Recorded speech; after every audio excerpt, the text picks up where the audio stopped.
alaga ko, guys. Tutulungan niya akong mag-ano, guys. Gagawa kami ng tacos. Beef tacos. Hello, hi. Hello there.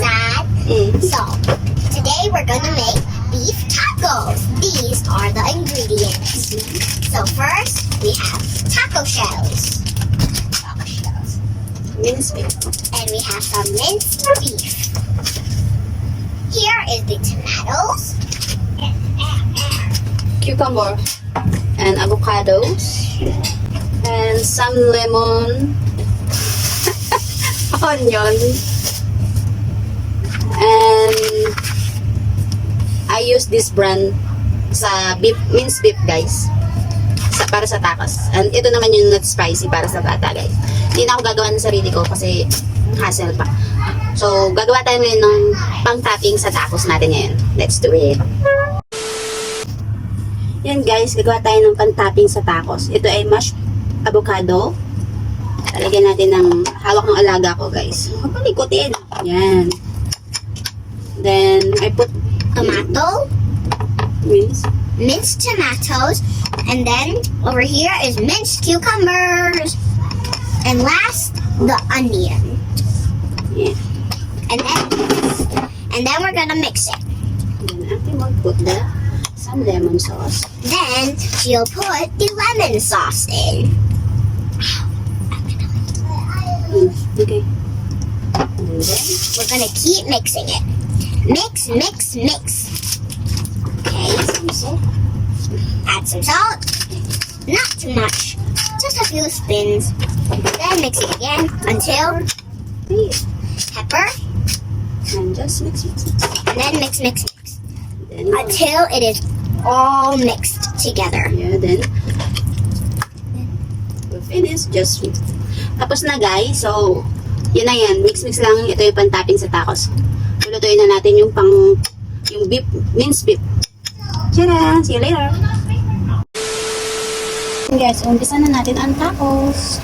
Onion.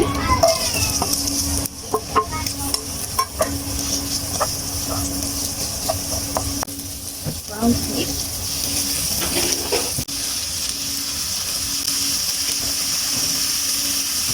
Umpisa lang natin. Then guys, medyo okay na yung beef.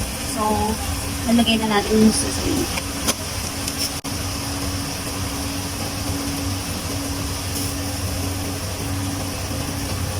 Mix lang natin. Beets.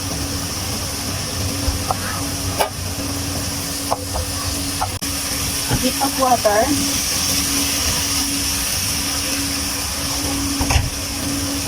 Ulan lang natin, guys. Kumapit yung oil, yung sauce.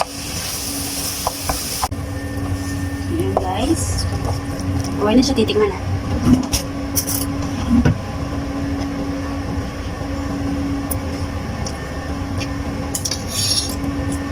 Sarap siya, guys.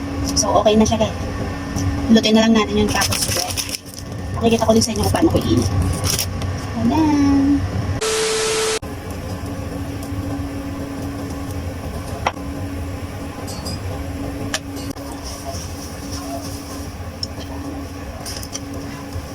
Mainit na yan, guys.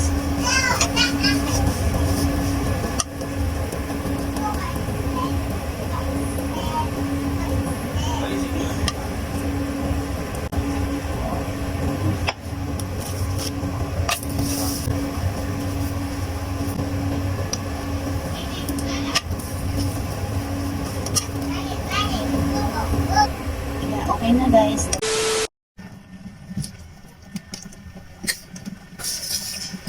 May patakip talaga.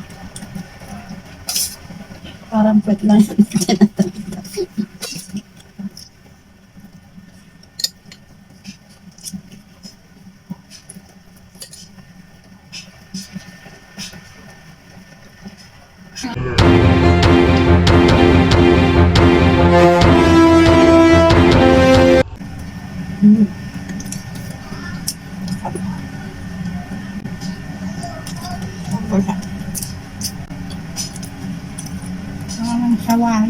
Parang shawarma.